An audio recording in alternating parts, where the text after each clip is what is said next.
Ada satu hal yang lucu tentang umur 30. Sebagian orang melihatnya sebagai tanda tua, sementara sebagian lain melihatnya sebagai babak baru yang lebih sadar. Yang menarik, kedua-duanya benar cuy. Di umur 30 tahun, kamu mungkin mulai menyadari bahwa hidup ternyata tidak sesederhana checklist masa muda. Kuliah, kerja, menikah, punya rumah, punya anak.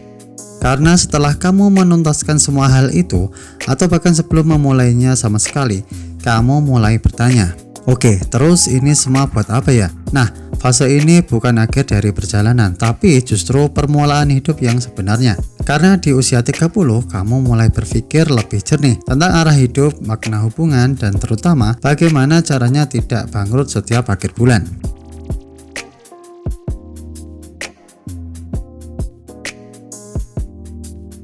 Banyak orang takut umur 30 karena seolah semua deadline sosial menumpuk di sana. Teman-teman sudah punya rumah, anak, mobil, bahkan bisnis sampingan. Sementara kamu masih mikir, aku mau jadi apa sih sebenarnya? Tapi justru disitulah letak keindahannya. Di usia ini, kamu sudah cukup dewasa untuk tidak gegabah, tapi masih cukup muda untuk mulai dari nol. Kamu punya kombinasi yang langka, pengalaman masa lalu, energi masa muda, dan kesadaran baru. Di usia 20-an, kamu mungkin hanya berlari tanpa arah, mengejar validasi sosial, cinta yang dangkal, dan pekerjaan yang katanya keren. Tapi di umur 30, kamu mulai berhenti sebentar dan berpikir, sebentar, arahku benar atau enggak ya? Itu artinya kamu mulai hidup dengan kesadaran, bukan sekedar kebiasaan. Dan hidup yang dijalani dengan sadar selalu lebih bermakna daripada hidup yang sekedar ikut arus.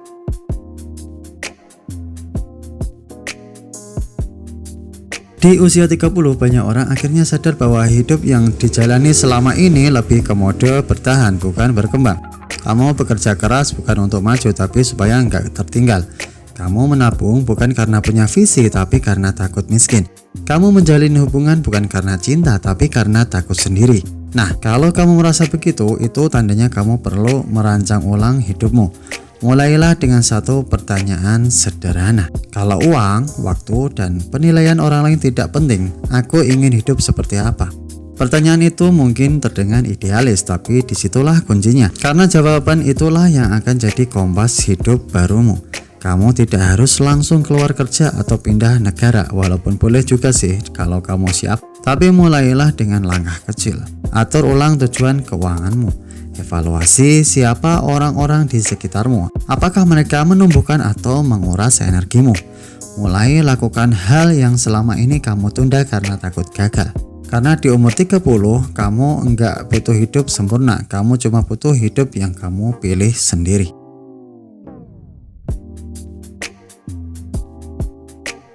Mari jujur, di umur 30 kamu mulai sadar kalau uang itu bukan segalanya, tapi segalanya butuh uang. Di usia ini kamu nggak cuma mikir berapa banyak yang bisa kamu hasilkan, tapi mulai mikir bagaimana caranya uang bekerja untukmu. Kamu mulai mengerti bedanya antara kaya pendapatan dan kaya kebebasan. Misalnya, contoh pertama, orang yang berpenghasilannya besar tapi stres tiap bulan, sama aja dengan kaya pendapatan. Contoh kedua, orang yang punya kendali waktu dan bisa menolak hal yang nggak sesuai nilai hidupnya.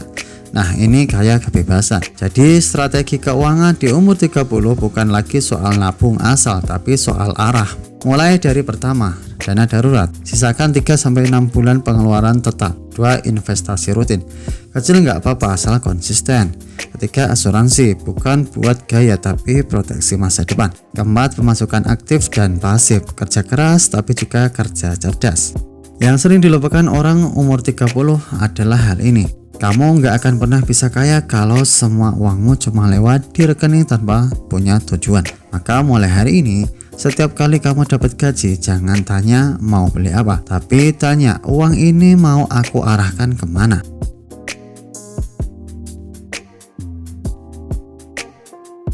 Nah, ini bagian yang paling sensitif tapi juga paling lusuh. Jodoh di umur 30.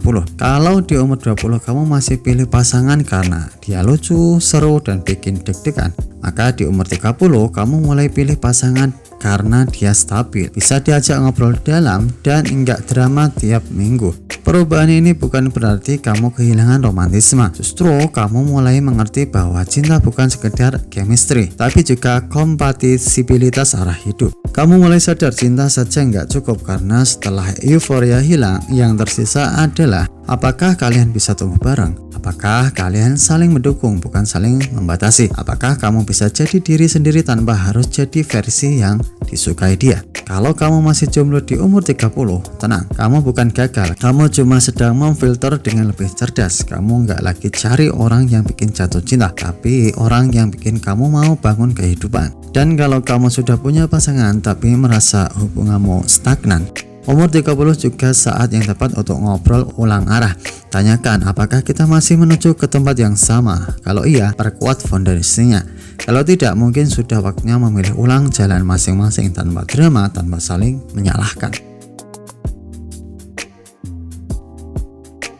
Di usia 30, karirmu biasanya sudah mulai stabil, tapi ironisnya justru di situ banyak orang merasa kosong. Kenapa? Karena selama ini mereka mengejar jabatan bukan tujuan. Kamu mungkin sudah naik posisi tapi malah kehilangan semangat. Kamu punya gaji tinggi tapi setiap pagi tetap merasa berat berangkat kerja. Itu tanda kamu bukan butuh promosi, kamu butuh makna. Coba refleksi.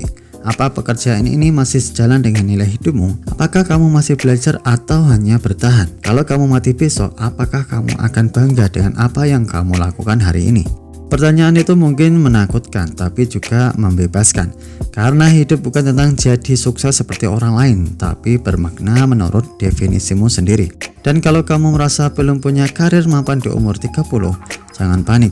Banyak orang sukses justru memulai segalanya setelah umur 30. Jeff Bezos baru mendirikan Amazon di umur 30. J.K. Rowling baru menerbitkan Harry Potter di umur 32. Bena Wang baru jadi desainer di umur 40. Jadi tenang, kamu nggak ketinggalan, kamu cuma sedang mempersiapkan fondasi yang lebih matang.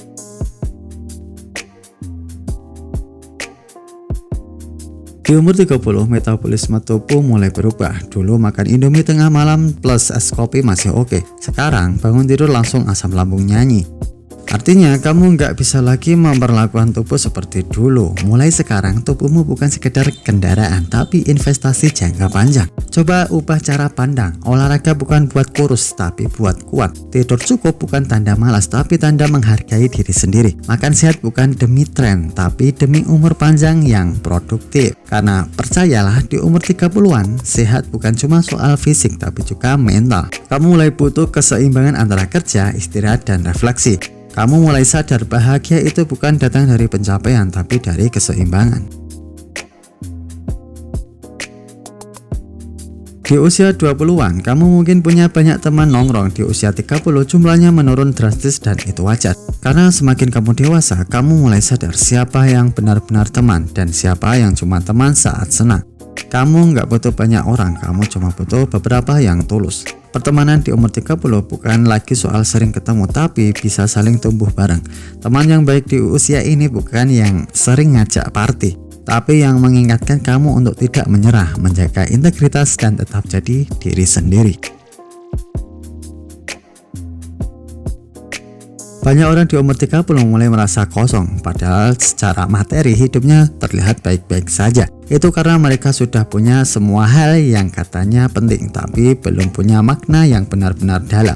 Disinilah aspek spiritualitas masuk, not necessarily agama dalam arti formal, tapi koneksi batin antara kamu dan sesuatu yang lebih besar dari dirimu sendiri. Bisa lewat doa, meditasi, refleksi, atau sekedar waktu tenang tanpa gadget. Karena di umur 30, kamu butuh sesuatu yang tidak bisa dibeli, ketenangan batin. Salah satu momen paling keren dalam hidup adalah saat kamu berani bilang, aku mulai lagi dari nol. Mungkin kamu gagal di bisnis, mungkin kamu cerai, mungkin kamu salah jurusan, salah kerjaan, atau bahkan kehilangan semuanya. Tapi kabar baiknya, umur 30 bukan akhir dari segalanya. Justru ini umur paling ideal untuk restart, karena kamu sudah tahu mana yang penting dan mana yang cuma gangguan. Kamu sudah jatuh beberapa kali, tapi kali ini kamu jatuh dengan kesadaran, bukan kepanikan. Dan ingat, tidak ada restart yang terlambat asal kamu berani jujur pada diri sendiri dan mau belajar ulang. Kalau kamu merasa tertinggal di umur 30, itu karena kamu masih melihat hidup sebagai lomba. Padahal hidup itu bukan sprint tapi maraton dengan jalur yang berbeda untuk setiap orang.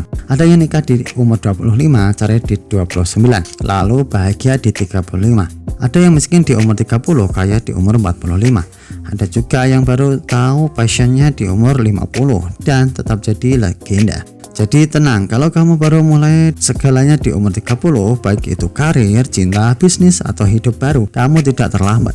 Kamu justru berada di titik paling sadar dalam hidupmu. Karena di umur ini, kamu sudah cukup dewasa untuk tahu apa yang kamu mau, dan cukup berani untuk mengejarnya tanpa peduli omongan orang. Mulai lagi bukan tanda kamu gagal, itu tanda kamu cukup berani untuk hidup sesuai dirimu sendiri.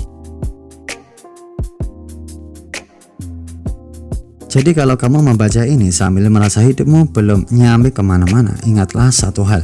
Lebih baik terlambat memulai hal yang benar daripada cepat menyelesaikan hal yang salah. Selamat datang di umur 30, tepat di mana kamu berhenti berlari untuk membuktikan dan memulai berjalan untuk menemukan. Di usia 30, hidup bukan lagi tentang mengejar tapi tentang memilih arah dengan sadar. Sekian untuk video kali ini, semoga bermanfaat. Salam literasi.